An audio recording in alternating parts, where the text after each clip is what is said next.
चलो जी, अब हम स्टार्ट करते हैं friction, which is very interesting topic और very important as well. NLM में जो क्वेश्चंस आते हैं सबसे ज्यादा चांस होता है फ्रिक्शन के साथ आएंगे। तो जितने कॉन्सेप्ट्स बच्चों हमने अब तक कर लिए हैं एनएलएम में, वो सारे के सारे कॉन्सेप्ट्स यूज होंगे। यूं समझ लो उन कॉन्सेप्ट्स ने आपका बेस बनाया, राइट? अब एक नेक्स्ट लेवल है, इट्स लाइक अ गेम कि आपने गेम का एक लेवल खत्म कर लिया है और अब हम दूसरे लेवल पे पहुंच गए हैं जहां पे एक और मॉन्स्टर आ गया है, which is named as friction. ठीक है, तो एक एडिशनल फोर्स बनेगी एफबीडी में और उस फोर्स की वैल्यू, इस फ्रिक्शन की वैल्यू क्या होगी, कितनी होगी, होगी नहीं होगी, कब होगी, कैसे होगी, किधर को लगेगी, इन सब चीजों की चर्चा हम इस टॉपिक में करने वाले हैं, राइट? तो सारे के सारे अब तक के जो बेसिक्स हैं वो यूज होंगे, प्लस एडिशनल बातें, एडिशनल कॉन्सेप्ट्स जो अब आज हम करेंगे वो यूज होंगे इन न्यूमेरिकल्स में, राइट? तो वेरी इंपॉर्टेंट टॉपिक, क्वेश्चन इसमें से पक्का आता है, तो आपको बहुत ही ध्यान से इसको समझना भी है, राइट? तो अब मुझे एक बात बताओ, सबसे बेसिक चीज से स्टार्ट करते हैं। पहले तो एक बात बताओ, मुझे फ्रिक्शन लगती क्यों है? What is the reason of friction? Sir, irregularities of the surface. Irregularities, correct. One of the reasons is, one of the important reasons is irregular surfaces. Any other reason? Air. हाँ जी, air. Air. नहीं नहीं, मतलब air is not the reason. Air में friction होती है, but उसका reason क्या है? खैर हम ये अभी हम फ्लूइड्स की बात नहीं करेंगे, मतलब एयर, पानी, इनकी बात नहीं करेंगे, हम सॉलिड सरफेसेस की फ्रिक्शन की बात कर रहे हैं, ठीक है? Ground. Interlocking, rough surface interlocking with the irregular surface, correct. हाँ, वो तो इरेगुलर में ही आ गया। देखो, इरेगुलर सरफेसेस के कारण फ्रिक्शन क्यों लगती है? कि दो सरफेसेस आपस में इंटरलॉक कर जाते हैं, है ना? जैसे ये मेरे पास अगर एक सरफेस है, तो बीच में दूसरी जो सरफेस है वो ऐसे अगर इंटरलॉक कर गई, तो इसको घिसाने में जो है वो जान ज्यादा लगेगी, तो मतलब वो फ्रिक्शनल फोर्स लग रही है इंटरलॉकिंग की वजह से, सही है। दूसरी चीज है, दूसरा रीजन, दो बॉडीज के बीच में रहता है। adhesion, bonding between the molecules of the two surfaces, correct. दूसरा रीजन है इंटरमॉलिक्यूलर फोर्सेस। एक सरफेस है, दूसरी सरफेस है, इन दोनों सरफेसेस के हर मॉलिक्यूल के बीच में फोर्स भी तो है ना? तो there are infinite number of molecules on surface 1, on surface 2, इन सरफेसेस के बीच में जो मॉलिक्यूल्स हैं उनके बीच में जो इंटरमॉलिक्यूलर फोर्स लग रही है, that is also one of the major causes of friction. तो ये दो मेन रीजंस हैं, main major causes due to which the frictional force acts, right? चलो, तो अब हमें ये तो पता लग गया कि फ्रिक्शन लगती क्यों है ना? कौन सी सरफेसेस पे? रफ सरफेसेस पे लगती है ना? इंटरमॉलिक्यूलर फोर्सेस की वजह से लगती है और इरेगुलर सरफेसेस के कारण लगती है। लेकिन क्या फ्रिक्शन हमेशा लगती है? ऑब्वियसली यस या नो भी? सर नो भी। नो भी, अच्छा। कब? सर सपोज ग्राउंड पे अगर किसी चीज की लेयर है, फॉर एग्जांपल वाटर या ऑयल, तब नहीं लगती। तब लगती नहीं, पक्की गल है, लगती नहीं, ये कम लगेगी हो जाती है। नेग्लिजिबल लगती है।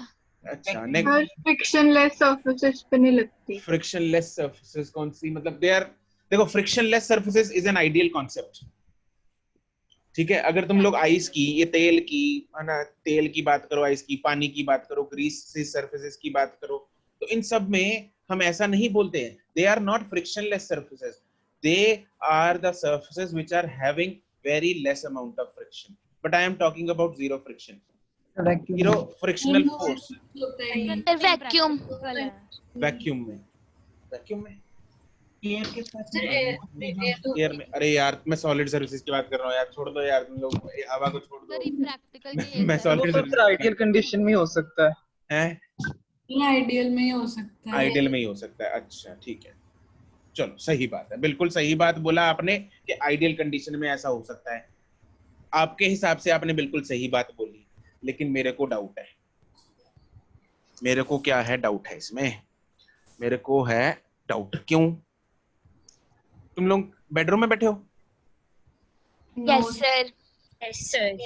सर जो बुलेट ट्रेन में होती है उसके नीचे मैग्नेट लगे होते हैं जिसकी वजह से फ्रिक्शन नहीं होता। अब ये फिर हवा में आ गया। मैं टू सॉलिड सर्विसेज की बात कर रहा हूँ। दो सॉलिड सर्विसेज कांटेक्ट में होने चाहिए, हवा में उठ गई वो, लेविटेशन की बात नहीं हो रही। हवा को छोड़ दो, हवा में लगती है फ्रिक्शन, एयर रेजिस्टेंस बोलते हैं उसको, एयर फ्रिक्शन बोलते हैं उसको। मैं उसकी बात नहीं कर रहा हूँ। I am talking about friction between two solid surfaces. Strictly I am talking about two solid surfaces के बीच में जो घिसाई, जो फ्रिक्शन हो रही है, उसकी बात कर रहा हूँ। ठीक है जी। अच्छा, तुम मुझे बताओ, बेडरूम में बैठे हो, बेडरूम में सारे, या कहीं पे जो बैठे होगे वहां पे आसपास कोई भारी चीज? बेड बड़ा, बेड ऑब्वियसली बड़ा होगा बेडरूम में तो, या कोई टेबल बड़ा होगा, या कोई भारी चीज और कुछ पड़ा होगा ना। तो उस बेडरूम में जो बेड पड़ा है, या कोई टेबल पड़ा है भारी सा, या कोई सोफा पड़ा है कुछ, है ना, तो या तुम लोग जिस चेयर पे बैठे हो, तो उस पे कितनी फ्रिक्शन लग रही है? सर जितनी हम उस पे फोर्स लगा रहे हैं उससे ज्यादा। जितने हम उस पे फोर्स लगा रहे हैं उससे तो ज्यादा। जो मतलब स्टेशनरी पड़े हैं, हाँ मतलब हाँ, बिल्कुल बिल्कुल, जो स्टेशनरी पड़े हैं। तभी जो बेड को हम अगर पुश करेंगे तो जो भी मतलब वो हिलेगा तो है नहीं हमसे, तो मतलब बट वो फ्रिक्शन थोड़ी ना आएगी। नहीं सर कुछ नहीं। नहीं सर कुछ रेस्ट में थोड़ा ना फ्रिक्शन होती है sir. Rest yes sir. Rest पे, हाँ रेस्ट पे, रेस्ट। चलो दो मैं दोबारा रीफ्रेम करता हूँ क्वेश्चन को। मेरे पास दो तरीके के ऑब्जेक्ट्स हैं। एक है ऐसा जो कि मोशन में है, एक है ऐसा जो रेस्ट में है। जब बॉडी मोशन में होती है, एक डब्बा है, एक डब्बे को जैसे सपोज कोई टेबल है, उसको घिसा के लेके जा रहे हो तुम लोग एक कमरे से दूसरे कमरे तक, और घर वाले बोल रहे हैं अबे उठा के ले जा, क्यों इतनी आवाज कर रहा है, तो उस टाइम पे उसमें फ्रिक्शन लग रही है? Yes sir. किस डायरेक्शन में लगती है friction? Opposite direction, opposite to force. Opposite to force, opposite to the force, opposite to yes sir. Motion, opposite to motion. Opposite to the motion. मेरे पास दो आंसर्स आ रहे हैं, एक ऑपोजिट टू द फोर्स आ रहा है, एक ऑपोजिट टू द मोशन आ रहा है, और एक सिर्फ ऑपोजिट आ रहा है। तीन आंसर्स आ रहे हैं। तो सिर्फ ऑपोजिट का मतलब नहीं है कुछ भी, तो ऑपोजिट टू मोशन है या ऑपोजिट टू फोर्स है, ये दो चीजें हैं। तो कुछ ने बोला opposite to the motion. Motion है, मोशन सर, मोशन थोड़ी ना होगा। ठीक है, एक ने बोला opposite to the applied force, एक ने बोला opposite to the direction of motion. ठीक है, चलो I accept both the answers and keep them in the parking lot. बाद में देखते हैं। अब टेल मी, ये तो हो गया चलो काइनेटिक, मतलब जब बॉडी मूव कर रही है तब की बातें हो गई। तब इतना तो पक्का है कि फ्रिक्शन लग रही है ना, इतना तो पक्का हो गया। अब डायरेक्शन क्या है वो तुम लोग जो है वो कोई ऑपोजिट टू मोशन बोल रहा है, कोई फोर्स बोल रहा है। जब बॉडी कोई रेस्ट पे है, जैसे बेड जो है वो रेस्ट पे है, या कुर्सी जो है वो सोफा जो है वो रेस्ट पे है, तब उस पे फ्रिक्शन लगती है? No sir. नहीं लगती। लगती है सर, लगती है, सर अगर वो लगेगी नहीं तो फिर वो मतलब स्टेशनरी कैसे खड़ेगा? अगर लगेगी नहीं तो स्टेशनरी कैसे खड़ेगा? नहीं लग तो रही। जरा सा इधर करेंगे तो उधर उधर ग्लाइड करता रहेगा वो तो। जरा से इधर करेंगे, लेकिन नहीं कर रहे ना जरा से इधर उधर। सर। हाँ सर, फिर मतलब लगी रही है फ्रिक्शन। लग रही है। सर फ्रिक्शन तो लगेगी। ऑब्जेक्ट को टर्न के बीच में भी वो होती है, ग्रेविटेशनल फोर्स होती है। चलो अब मेरे को जरा ना इस चीज का तो कितने लोग कहते हैं कि फ्रिक्शन लग रही है? जरा हैंड रेज करो एक बार। सर स्टैटिक फ्रिक्शन लगती है। स्टैटिक फ्रिक्शन लग रही है, ओके। किसने बोला ये? सिमर सिमर ने बोला। अच्छा सिमर, आवाज नहीं निकल रही। कॉन्फिडेंटली बोलो स्टैटिक फ्रिक्शन लग रही है। क्या पता ठीक हो जाए। सर माइक ही कभी कभी चल रहा है, पता नहीं एकदम से इतना बोल रहे हो तो रुक जाता है बीच में। अच्छा अच्छा ठीक है, चलो तो स्टैटिक फ्रिक्शन लग रही है तुम लोग कह रहे हो। चलो इसमें से मुझे चलो गौरी मेहता, मैं यहाँ पे ना थोड़ा डब्बा बना लेता हूँ। क्लास में तो चलो हमारे पास ऑब्जेक्ट्स के साथ मैं करके दिखा देता होता हूँ। यहाँ पे ये डब्बा पड़ा है मेरे पास, रेस्ट सोफा मान लो इसको ना, या बेड मान लो, टेबल मान लो, कुछ भी मान लो, तो ये मेरे पास इस जमीन पे पड़ा है, ये जमीन है, ठीक है। तो this is the sofa kept on the floor. तो Gauri Mehta, can you tell me the direction of friction?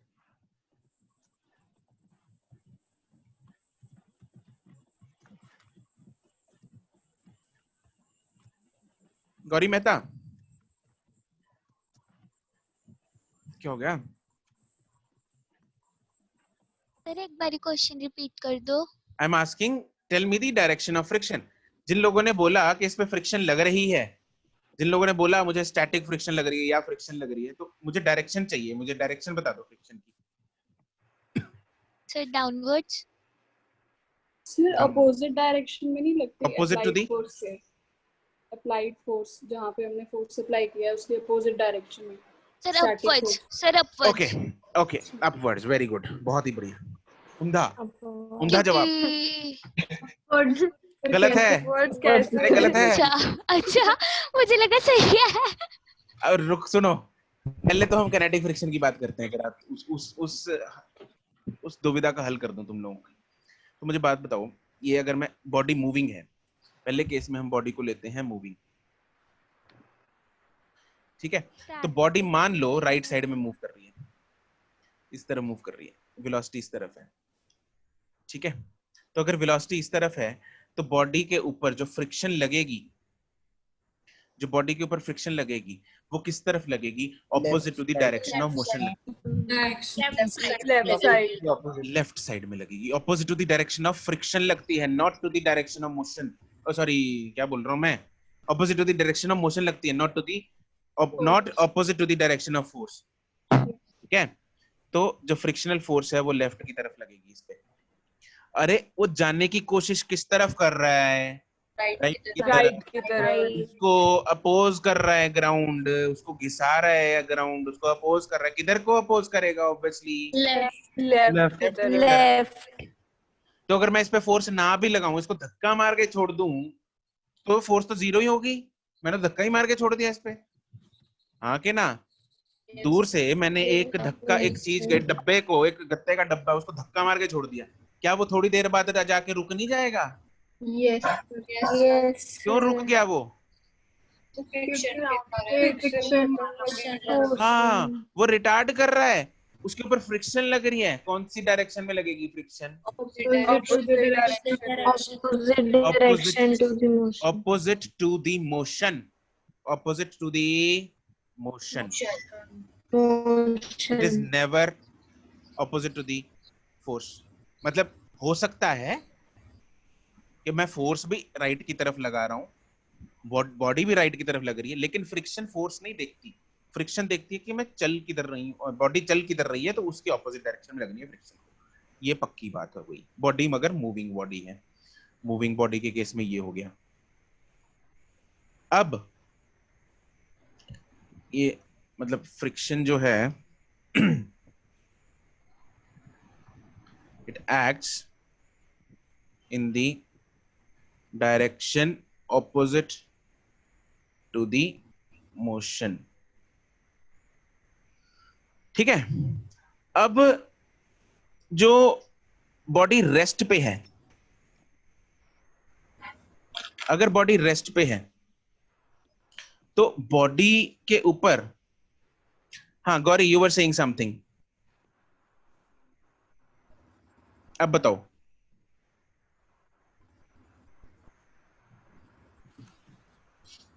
Body is at rest, what is the direction of friction? Jiya ऊपर को बोल रही थी।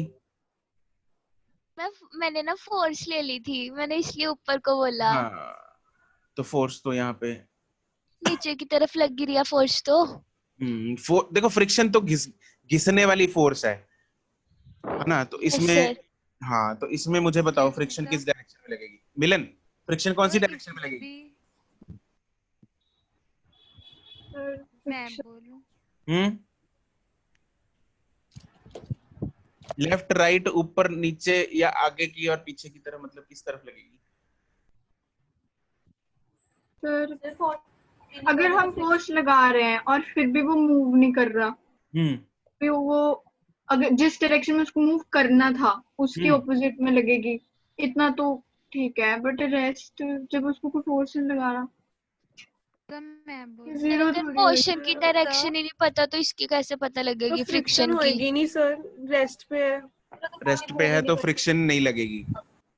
अगर फोर्स नहीं लग रही तो, अगर फोर्स नहीं लग रही तो हाँ। रेस्ट पे जो बॉडीज हैं जिसपे हम कोई भी अप्लाइड फोर्स नहीं लगा रहे, इसमें हमने अप्लाइड फोर्स नहीं लगाई, तो क्या ये बॉडी की टेंडेंसी है किधर को मूव करने की? No sir. अगर बॉडी की टेंडेंसी ही नहीं है, मतलब ये चलना ही नहीं चाहती, तो इसको अपोज करने की जरूरत है? No sir. तो इस केस में frictional force is zero. Sir फिर स्टैटिक फोर्स किधर से ले आए ये लोग? स्टैटिक फ्रिक्शन तब लगती है जो तुमने अभी बोला, जब हम इसको मूव कराने की कोशिश करेंगे। जो बेड पड़ा है तुम लोगों के रूम में, उसको धक्का मारने की कोशिश करो बेड को, क्या वो हिलेगा? No sir. क्यों? उसको भगवान जी रोक रहे हैं? किसने रोका उसको? फ्रिक्शन ने। इसमें जो अप्लाइड फोर्स है वो राइट की तरफ है। अप्लाइड फोर्स जो है वो राइट की तरफ है। तो अगर फ्रिक्शन ना लगे तो दैट मींस नेट फोर्स बन गई राइट की तरफ। यस निकलेगा वो इधर इतना सभी करेंगे तो नहीं खिसका हो। क्यों नहीं खिसका? क्योंकि इसके ऊपर जो फ्रिक्शनल फोर्स लग रही थी which is on in the direction opposite to this force. अब इसमें इस बेड की टेंडेंसी ऑफ मोशन किधर को है? राइट की तरफ। इसकी टेंडेंसी ऑफ मोशन किस तरफ है? राइट की तरफ। ठीक है, ये अभी लिख तो नहीं रहे तुम लोग? अभी लिखना मत, ये मैं जस्ट अभी समझा रहा हूं तुम लोगों को, अभी नहीं लिखना तुम लोगों ने, लिखने का टाइम दूंगा। टेंडेंसी ऑफ मोशन है राइट की तरफ, तो जो फ्रिक्शनल फोर्स है वो लेफ्ट की तरफ and it is non zero. Left की तरफ। अगर तुम लोगों ने ऊपर फ्रिक्शन बना दी, अगर बाय चांस अभी भी किसी को 1% डाउट है ऊपर वाली फोटो में, है ना, उसमें तुम लोगों ने मान लो मन किया चलो फ्रिक्शन लेफ्ट की तरफ बना देते हैं, तो इस बॉडी पे नेट फोर्स किधर को हो गई? राइट की तरफ। राइट की तरफ कहां से हो गई? लेफ्ट की तरफ। लेफ्ट की तरफ हो गई। अरे नेट फोर्स किस तरफ हो गई? लेफ्ट की तरफ हो गई। लेफ्ट, हाँ नेट फोर्स होगी लेफ्ट की तरफ, तो बॉडी किधर को जाएगी? लेफ्ट की तरफ। मतलब बेड पड़ा है और डांस कर रहा है अपने आप खिसक लिया। मतलब तुम लोग रात को सो रहे हो और बेड अपने आप खिसक लिया फ्रिक्शन की वजह से, क्योंकि फ्रिक्शन तो नॉन जीरो हो ही नहीं सकता, सॉरी जीरो हो ही नहीं सकता, नॉन जीरो होगा। डांस कर रहा है बेड, कभी मन किया फ्रिक्शन लेफ्ट, कभी मन किया फ्रिक्शन राइट, कभी मन किया फ्रिक्शन आगे, कभी पीछे, तो बेड जो है वो, नमन का बेड जो है वो डांस करने लग गया है नमन। और कैसे? वैसे जो मैं स्टार्टिंग में एग्जांपल दे रही थी बेड वाली, वो सही दे रही थी ना? मतलब क्या दे रही थी? यही वाली थर्ड वाली एग्जांपल दे रही थी, बट मेरे को अपने आप पे भरोसा नहीं था, फिर मैं चुप कर गई। हाँ तूने शुरू तो सही किया था तुमने। हाँ जी सर, मैं एंडिंग भी यही करने वाली थी, बट मुझे लगा मैं गलत ना हो जाए, फिर मैं चुप कर गई। अच्छा तो अगर ये तो नहीं लगेगी, इतना तो हमें पक्का हो गया, तो दिस इज रॉन्ग। तो फ्रिक्शन इस केस में जीरो है जब तक हम अप्लाइड फोर्स ना लगाएं। तो स्टैटिक के केस में जब बॉडी रेस्ट में है, बॉडी किस में है? रेस्ट में है, स्टैटिक केस है, तो उस केस में फ्रिक्शन जीरो भी हो सकती है, नॉन जीरो भी हो सकती है। हाँ कि ना? जीरो किस में होगी? जब अप्लाइड फोर्सेस जीरो। इस केस में अप्लाइड फोर्स कितनी है? जीरो है। नीचे वाले केस में जरा एक बात बताओ, क्या ये छोटा f मतलब फ्रिक्शनल फोर्स अप्लाइड फोर्स से ज्यादा होगी या बराबर होगी? ज्यादा, बराबर बराबर बराबर। ये किसके यहाँ से ये बर्तनों की आवाज आ रही है? हाँ, बराबर होगी, ज्यादा होगी, कम होगी? सर बराबर होगी। पक्की गल है? बराबर होगी सर। पक्की गल है सर। पक्की गल है, बस ठीक है। जिया ने कहता पक्की गल है तो पक्की गल है। ऑब्वियसली बराबर होगी इस केस में। इस केस में जो फ्रिक्शनल फोर्स है that has to be equal to the applied force. अगर ये बराबर ना हुए तो एक नेट फोर्स बन जाएगी, हाँ के ना? Yes sir. अगर मान लो F ज्यादा है तो बॉडी किधर को खिसकेगी? कैपिटल F, मतलब कैपिटल F ज्यादा है तो किस तरफ खिसकेगी? राइट। अगर फ्रिक्शनल फोर्स ज्यादा है तो किधर को खिसक लेगी? लेफ्ट। बट क्या ये बॉडी खिसक रही है? No sir. तो मतलब दोनों फोर्सेस को क्या होना पड़ेगा? इक्वल।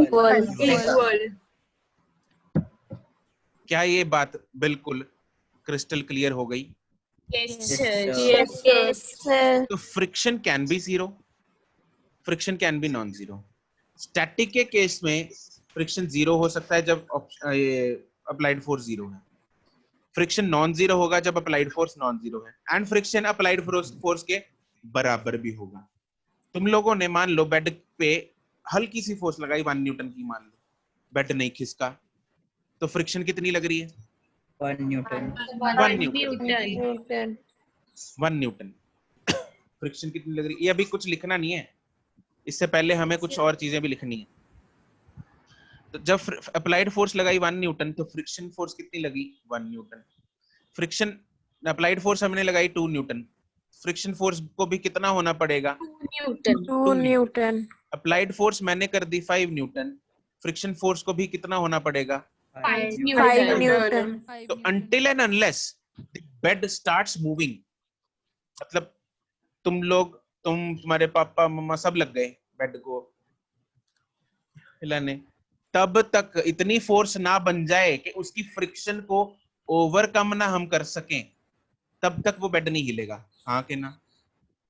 Yes sir. वो पॉइंट जब वो बेड मूव करने लगेगा, that will shift to which state? Moving. Motion. वो काइनेटिक फ्रिक्शन का केस आ जाएगा। कौन सी फ्रिक्शन का केस आ जाएगा? Kinetic friction. काइनेटिक फ्रिक्शन मतलब काइनेटिक बॉडीज के केस में friction is always non zero. Sir इस केस में हम जो अप्लाइड फोर्स और फ्रिक्शन फोर्स का इक्वल टू एम ए करके करेंगे। वो कैसे करेंगे, मैग्नीट्यूड कैसे निकालेंगे, वो अभी टेंशन मत लो, तो सीधा उसकी बात नहीं अभी हम कर रहे हैं। अभी तो हम सिर्फ इतना देख रहे हैं कि फ्रिक्शन लग रही है या नहीं लग रही। अगर लग रही है तो कौन सी डायरेक्शन में लग रही है, बस। ठीक है, कैसे निकालते हैं उसका एक फॉर्मूला है, वो मैं तुम लोगों को थोड़ी देर में बताता हूँ। ठीक है जी, तो जितना अभी हमने तक किया वो चमक गया? Yes sir. ठीक है जी, बहुत बढ़िया। तो हम इसको थियरी में लिखना स्टार्ट कर लेते हैं। सर। हाँ जी सर, कभी ऐसा हो सकता है कि जो हमने अप्लाइड फोर्स लगाई और मतलब अप्लाइड फोर्स से ज्यादा हो गई फ्रिक्शन? इम्पॉसिबल। ठीक है सर। ठीक है जी, चलो अब हम सबसे पहले इसकी थियरी में फ्रिक्शन के बारे में लिख लेते हैं। टॉपिक डाल लो बच्चों, हेडिंग है friction.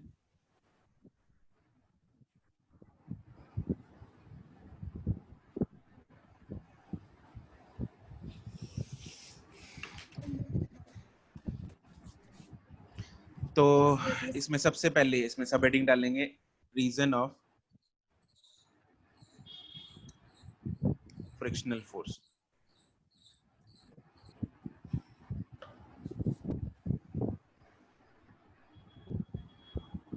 Reason of frictional force. तो one is intermolecular force of attraction between the molecules of the two surfaces in contact.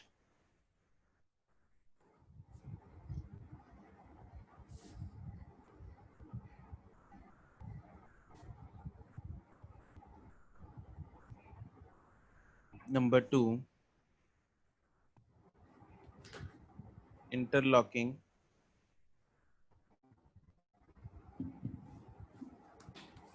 due to the irregular surfaces. Yeah, irregularities on the surfaces in contact. तो obviously it is a contact force. तो दो surfaces अगर contact में आएंगी तभी frictional force लगेगी. ठीक है जी. तो ये तो सिंपल चीज है. हाँ निश्चय की बात है. And methods of reducing friction हमें पता है, तो वो तुम लोग लिख सकते हो. चलो लिख लो, एक हेडिंग डाल लो इसमें, methods of reducing friction. This is just for मतलब थियरी, वो स्कूल्स के लिए. तो इसमें तुम लोग हेडिंग डाल के खुद ही, बहुत सारे मेथड्स हैं. लुब्रिकेशन, ऑयलिंग, हाँ, स्ट्रीमलाइनिंग, पॉलिशिंग, तो ये सब these are methods of reducing friction. Sir, हाँ जी, जो हमारे नोट्स हैं, हम ये नोट्स पढ़ के सब्जेक्टिव पेपर दे सकते हैं? बिल्कुल दे सकते हैं, बिल्कुल. मतलब कोई भी चीज एक्स्ट्रा ना 100% दे सकते हैं. We are writing each and everything for subjective exams as well. Derivation इतनी थियरी, देखो इतनी थियरी हम इसीलिए लिख रहे हैं ताकि तुम लोगों की दो फायदे हैं. एक तो तुम लोग सब्जेक्टिव पेपर दे सकते हो, दूसरा ऑब्जेक्टिव को रिवाइज करने के लिए जब थियरी चाहिए होती है तो you don't need to refer any book for revising the concepts.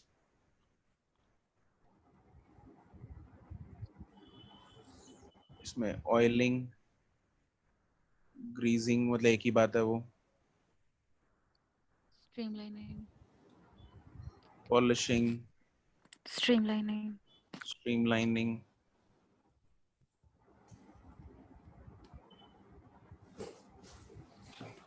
जैसे स्ट्रीमलाइनिंग का सबसे बढ़िया एग्जांपल है एयरप्लेन्स.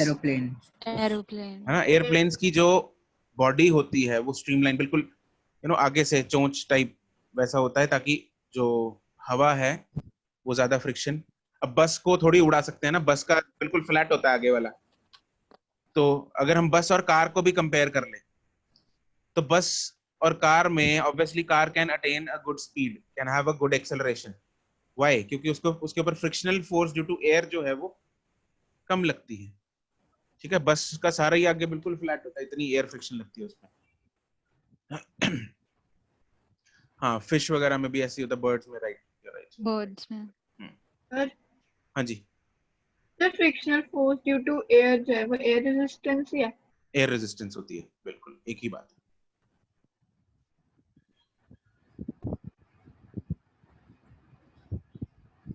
ठीक है, अब हम करते हैं इसमें, इसकी एबीडी बनाएंगे, इसकी डायरेक्शन बनाएंगे. इसमें टॉपिक बना लो एंगल ऑफ फ्रिक्शन.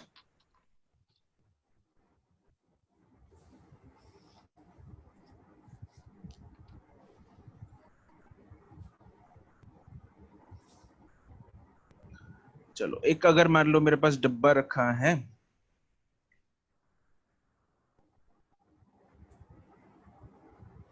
किसी जमीन पे, इसके ऊपर. ओके, इसके ऊपर इस डब्बे पे मान लो इसकी टेंडेंसी है लेट्स से राइट की तरफ मूव करने की. ठीक है, या राइट की तरफ मूव कर ही रहा है, मान लो वेलोसिटी है इसकी राइट की तरफ. चलो, इसके ऊपर मुझे बताओ कि कौन कौन सी कॉन्टैक्ट फोर्सेस लग रही हैं. नॉर्मल, एक तो नॉर्मल लग रही है, बिल्कुल. mg. I am asking contact forces. Friction लग रही है. फ्रिक्शन लग रही है. And friction, correct. दूसरा है फ्रिक्शन लगेगी इसके ऊपर. दूसरी जो इसके ऊपर फोर्स लगेगी वो है फ्रिक्शनल फोर्स. ये दिखेगी नहीं एरो, है ना, दिख नहीं रही, थोड़ी मोटी एरो बना लेते हैं. तो this is the frictional force. Obviously left side में लगेगी क्योंकि मोशन इसकी राइट साइड में है, ठीक है। तो can I draw the resultant contact force? Yes कौन सा लॉ यूज करेंगे इसमें हम? पैरेललोग्राम। बिल्कुल सही बात है। इसमें हमने पैरेललोग्राम लॉ यूज करके एक रिजल्टेंट फोर्स बना लेते हैं। इसको बोलते हैं रिजल्टेंट कॉन्टैक्ट फोर्स। इसमें एक्सटर्नल अप्लाइड फोर्स पे तो लग रही है ना बॉक्स पर। उसकी जरूरी नहीं है ना निवेदिता, लग भी हो सकती है, नहीं भी लग रहा, हो सकता है बॉडी को फेंक दिया हो, जस्ट धक्का मार के छोड़ दिया हो सकता है लग भी रही हो, लेकिन हम तो अप्लाइड फोर्स की बात ही नहीं कर रहे, हम सिर्फ बात कर रहे हैं कॉन्टैक्ट फोर्सेस की, ठीक है। I am talking about the resultant contact. R यहाँ पे रिजल्टेंट कॉन्टैक्ट फोर्स है, तो इसमें सिर्फ दो ही कॉन्टैक्ट फोर्सेस लग रही है, नॉर्मल और फ्रिक्शन। तो जो एंगल रिजल्टेंट कॉन्टैक्ट फोर्स और नॉर्मल के बीच में होगा उसको बोलते हैं एंगल ऑफ फ्रिक्शन। ठीक है, तो इसकी डेफिनेशन में हम लिख सकते हैं the angle between normal and the resultant contact force is called angle of contact, angle of friction, sorry, angle of friction.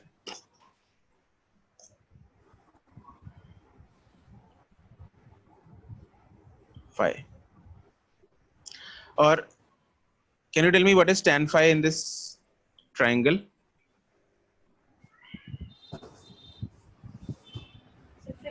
So F by N.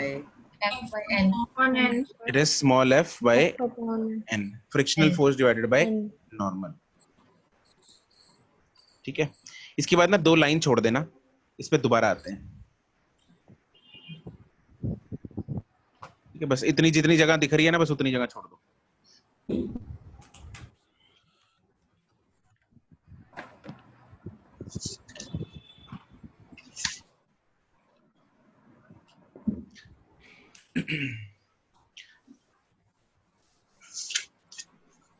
चलो लिख लो तुम लोग, मैं बता देता हूँ, बाद में बताता हूँ इसको। फ्रिक्शन फोर्स का जो फॉर्मूला होता है that is mu into N divided by N. Mu बताता हूँ मैं क्या होता है। Therefore tan phi is equal to mu, बस इतनी जगह चाहिए थी।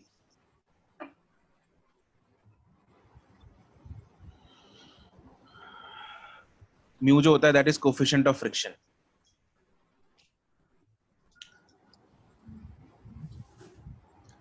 ठीक है,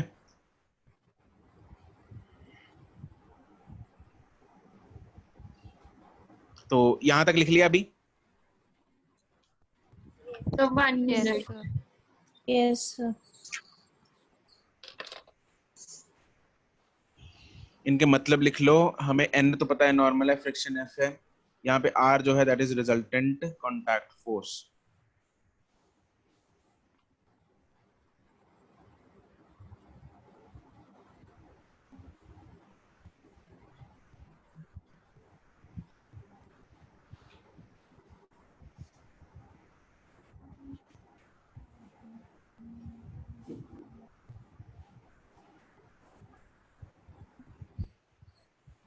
F is friction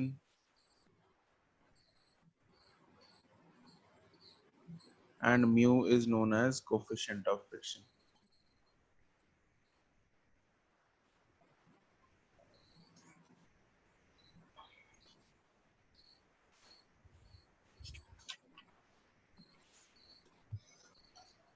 तो अगर r का मैग्नीट्यूड निकालना होगा, क्या होगा r का magnitude? r is equal to x square plus n n square plus f square का plus root root of n square plus f under square। root n square plus f square।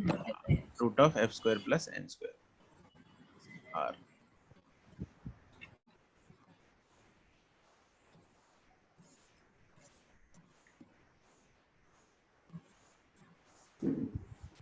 चलो जी, अब हम start करते हैं types of friction.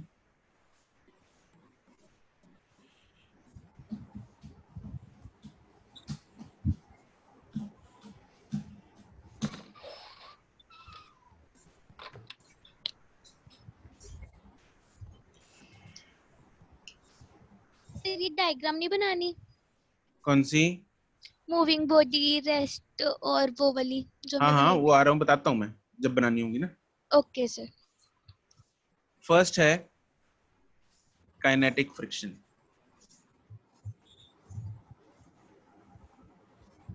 First is kinetic friction. इसकी definition लिखेंगे।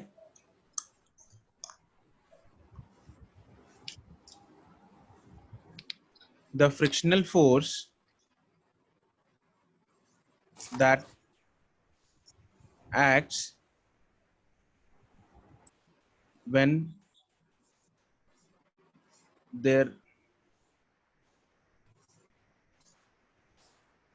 is a relative motion between the two surfaces in contact. Relative motion का मतलब है दो सरफेसेस जो कांटेक्ट में हैं उनके बीच में रिलेटिव मोशन होना चाहिए। ठीक है, तो मतलब एक दूसरे के ऊपर वो घिसनी चाहिए, that is the relative motion. अगर रिलेटिव मोशन नहीं होगा, मान लो दोनों सर्विसेज एक ही डायरेक्शन में एक ही वेलोसिटी पे जा रहे हैं, तो क्या उन दोनों सर्विसेज के बीच में कोई घिसाव होगा? No sir. नहीं होगा। तो उसमें जो काइनेटिक फ्रिक्शन नहीं होगी, उसमें कौन सी होगी? स्टैटिक होगी। ठीक है, तो रिलेटिव मोशन के केस में दो सर्फेसेस के बीच में रिलेटिव मोशन होना चाहिए।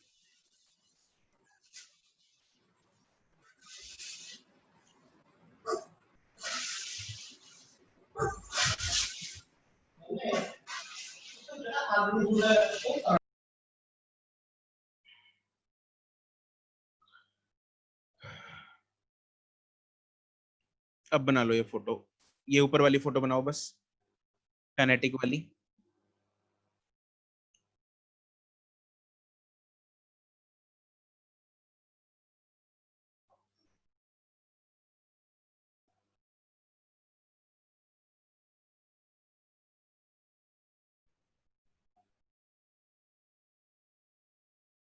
इसमें स्टार पॉइंट्स में लिख लेंगे, ये यहाँ पे तो लिखने की जरूरत नहीं है, ये स्टार पॉइंट्स में लिखवाता हूँ तुम लोगों को। These are very important points. Number 1,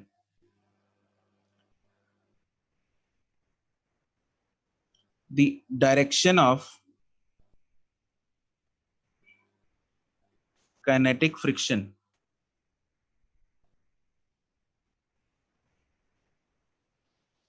Fk, इसको आगे से हम Fk से ही रिप्रेजेंट करेंगे। Direction of kinetic friction is always opposite to the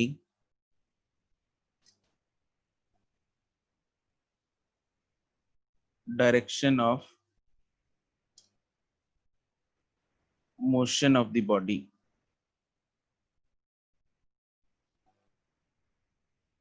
direction of motion of the body. ठीक है, और यहाँ पे जो फ्रिक्शनल फोर्स है दैट इज नॉन जीरो, ये यहाँ पे लिख लो साथ में। Direction of kinetic friction is always opposite to the direction of the motion of the body. दूसरे पॉइंट में ये हम फोर्स वाला पॉइंट भी लिखते हैं कि need not, direction of friction क्या अप्लाइड फोर्स के ऑपोजिट होना जरूरी है? No sir. No sir. No, direction of Fk need not to be mandatorily opposite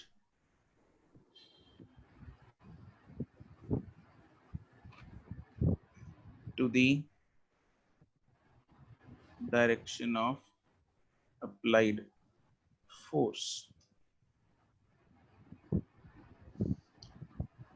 ठीक है, तो हो सकता है अप्लाइड फोर्स हो भी ना भी, या ये भी हो सकता है जैसे सपोज कोई ऑब्जेक्ट मेरी तरफ आ रहा है। ठीक है, तो आ तो मेरी तरफ रहा है, लेकिन सपोज जैसे एक डब्बा है, जैसे मूवीज में नहीं दिखाते कई बार, एक डब्बा है, इधर बाहुबली है और इधर नमन है, ठीक है। तो ये अगर नमन है और यहाँ पे, हाँ जी, देख के तो खड़ा देते, मतलब नमन बचेगा कि नहीं? हमें कोई नहीं, इधर ज्यादा वो नहीं करते। कौन है अपनी क्लास में बाहुबली? अब तुम लोग जानते ही नहीं होगे ना एक दूसरे को।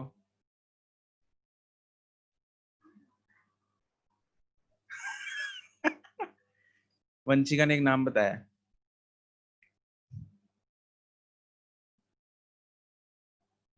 चलो बाहुबली लिख लेते हैं। क्यों लिखना है अर्शिया? तो इधर है बाहुबली, इधर है नमन, तो ऑब्वियसली ये डब्बा जो है वो किधर को जा रहा होगा? राइट, नमन के ऊपर। नमन के ऊपर, ठीक है। कितना खुश होके बोल रही है, देख मतलब कितना इसको मन ही मन आनंद आ रहा है कि नमन जो है डब्बे के नीचे मतलब कुचला जाएगा। तो वेलोसिटी जो है वो इस तरफ होगी। तो इस बाहुबली ने जो अप्लाइड फोर्स है वो इस तरफ लगा रखी है, लेकिन नमन की तो अप्लाइड फोर्स लेफ्ट की तरफ है, हाँ कि ना? Yes sir. तो नमन के लिए तो अप्लाइड फोर्स लेफ्ट की तरफ है, तो नमन चाहे नमन है चाहे बाहुबली, फ्रिक्शन की डायरेक्शन तो वही रहेगी। फ्रिक्शन किस तरफ लगेगी इसमें? Left hand side, left side में। फ्रिक्शन जो है वो लेफ्ट साइड में लगेगी, फ्रिक्शन जो है वो लेफ्ट साइड में ही लगेगी, ठीक है। तो अप्लाइड फोर्स का फर्क ही नहीं पड़ता। Direction of motion, direction of motion तो हमेशा एक ही रहनी है दोनों के लिए, चाहे नमन है चाहे बाहुबली है, वो तो राइट की तरफ ही है। फोर्स दोनों ने अपनी अपनी लगा रखी है, एक ने लेफ्ट लगा रखी है, एक ने राइट लगा रखी है, ठीक है। हो सकता है बाहुबली ने धक्का मार के ही छोड़ दिया हो एक बार में, ठीक है। तो हो सकता है कि नमन नबी भी फोर्स लगा रहा है लेफ्ट की तरफ, तो उसमें हमें नहीं देखना, सिर्फ हमें क्या देखनी है, उसकी मोशन देखनी है किस तरफ, राइट। इसमें अच्छा, मुझे इसमें एक एफबीडी बना के दिखाओ जरा।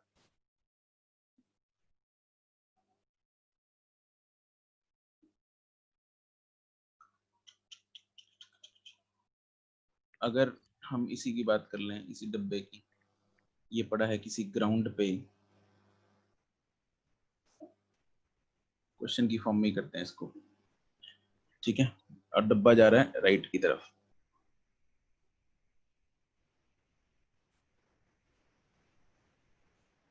यहाँ पे हमें क्वेश्चन है, draw the frictional forces on box and ground.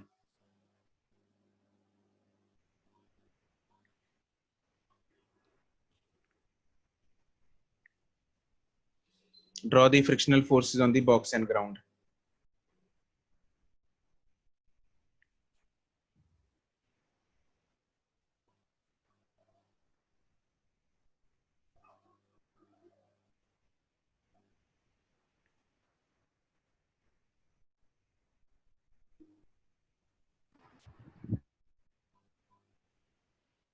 बन गई force?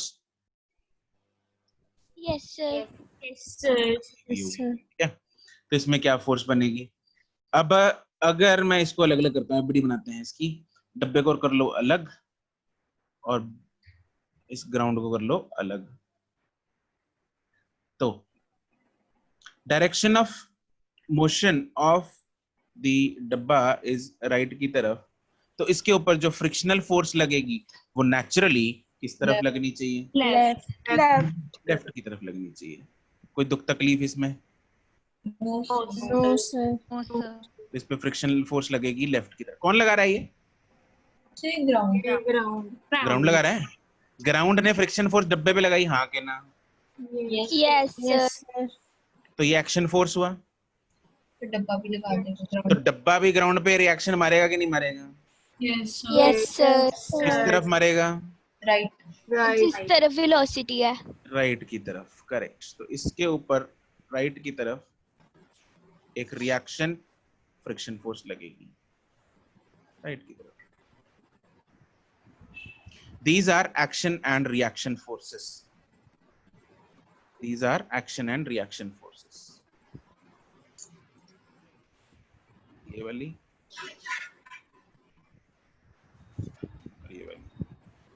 These are action and reaction forces. They are acting on two different bodies and they are acting in the opposite directions and they are equal in magnitude.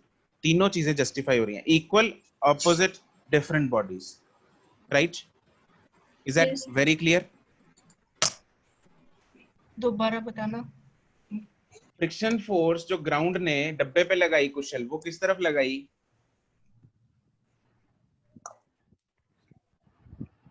क्या sir, तो repeat करना। कहाँ है कुशल? Sir इधर ही हूँ, जल्दी बोल। Ground ने डब्बे पे किधर को लगाई फ्रिक्शन? Left side. क्यों? Intermolecular spaces and rough surface. वो नहीं, वो तो फिर राइट को भी लग सकती थी, लेफ्ट ही क्यों चुना उसने? मोशन दूसरी साइड है, मोशन राइट की तरफ है, तो उस पे फ्रिक्शन फोर्स लगेगी लेफ्ट की तरफ। तो ये एक्शन फोर्स किसने लगाया? ग्राउंड ने। Yes sir. तो रिएक्शन जो डब्बा ग्राउंड पे लगाएगा वो इक्वल एंड ऑपोजिट होना चाहिए कि नहीं होना चाहिए? यस सर होना चाहिए, लेकिन फिर कैंसल आउट नहीं हो जाएगा? शाबाश, उत्तम, अति उत्तम। डिफरेंट बॉडीज है।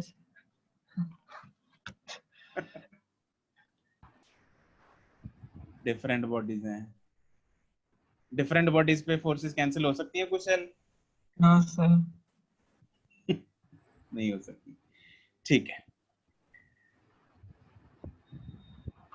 ठीक है जी। तो चलो आज के लिए इतना ही। ये स्टैटिक फ्रिक्शन का थ्योरी वगैरह कल को लिखवाऊंगा, इसको कल को कंटिन्यू करते हैं। इसका ग्राफ वगैरह, इन फ्रिक्शन की वैल्यूज क्या होती हैं, राइट, इन सब की चर्चा हम कल को करते हैं। इसको कंटिन्यू करते हैं कल, टॉपिक को, फ्रिक्शन को। ठीक है जी, चलो, that's it for today, good bye. Thank you sir. Sir जैसे thank you sir. Okay, bye bye bye. Question था। Thank you sir. Okay, excuse me sir. हाँ जी सर, जैसे हम बॉडी को मूव करते हैं, राइट साइड मूव कर रहा है तो लेफ्ट साइड हमें फ्रिक्शन फील होती है, वो तो जो ग्राउंड पर लग रही है राइट साइड, उसका कैसे है? उसका प्रैक्टिकली कैसे देखना हो गया? उसका तो बेचारा ग्राउंड ही फील कर रहा है ना, लेकिन उसको प्रैक्टिकली ना ग्राउंड की जगह मान ले उसके नीचे एक और डब्बा रख ले, ठीक है। इसको अगर प्रैक्टिकली हम सोचना चाहें, इसके नीचे एक और डब्बा रख सकते हैं। मान लो मैंने एक डब्बा, ये है डब्बा ऊपर इसके पड़ा है। अब ऊपर वाले डब्बे को धक्का मारना शुरू करो धीरे धीरे, तो क्या नीचे वाला डब्बा साथ में खिसकेगा? Yes sir. वो क्यों खिसक रहा है? Due to friction on it. Okay sir. Friction उस पे राइट की तरफ लगेगी ना? Yes sir. तो उसके कारण वो राइट को नेट फोर्स बन गई उस पे। कल बताता हूँ क्लास में, तुम लोग याद कराना मेरे को कुछ ये चीज कल को क्लास में ना। ठीक है सर। कल क्लास में सबको बताता हूँ। सर सर, इसमें जो ग्राउंड पे फ्रिक्शन लग रही है वो स्टैटिक फ्रिक्शन लग रही है? किसमें? इसी में ग्राउंड पे। नहीं, there should be relative motion between the two surfaces. Ground और डब्बा, इन दोनों में रिलेटिव मोशन है। Yes sir. है ना? तो ground is in motion with respect to डब्बा। यस सर, ठीक है। तो उसके लिए भी वो किनेटिक ही है। Okay sir, thank you sir. हाँ जी सर, जो फ्रेम ऑफ रेफरेंस वाले हमने क्वेश्चन किए थे, उसमें हमने जो नॉन इनर्शियल किया था, वो जो ए बॉडी है और बी बॉडी, उसकी तो मतलब कि एक्सेलरेशन वो तो सेम ही होगी, ट्रेन में सेम ही बैठे हैं, तो फिर वो मतलब कैसे नॉन इनर्शियल है? उस पे डिपेंड नहीं करता। क्या मुस्कान मतलब है ना? वो ट्रेन पे करते हैं। मुस्कान वो चीज पे डिपेंड ही नहीं करता, एक्सेलरेशन तो सेम ही आएगी, उसकी चीज वो नहीं है। चीज ये है कि भाई जो देख रहा है वो कहाँ पे है। यहाँ पे जो देख रहा है ना, जो तुम इसकी अगर बात कर रही हो, तुम नॉन इनर्शियल की बात कर रही हो या नॉन इनर्शियल की बात कर रही हो, तो नॉन इनर्शियल वाले तुम ये बोल रही हो कि उसके साथ में तो बैठा है, है ना? तो क्या उसके साथ में बैठने से ट्रेन की एक्सेलरेशन में बदलाव आ जाएगा या बी की एक्सेलरेशन में बदलाव आएगा? नहीं आएगा ना, उसकी एक्सेलरेशन तो वही रहेगी। ठीक है, तो it is not making any difference to its acceleration. But हमने क्वेश्चन सॉल्व वैसे कर लिया कि उसको साथ में बिठा के सॉल्व करा दिया। ठीक है, तो उसका आंसर पे फर्क नहीं पड़ता, बट उसने अपना फ्रेम ऑफ रेफरेंस चेंज कर लिया, बस इतना सा। ओके चलो जी। सर। हाँ जी सर डाउट नहीं है, कुछ आपसे पूछना था।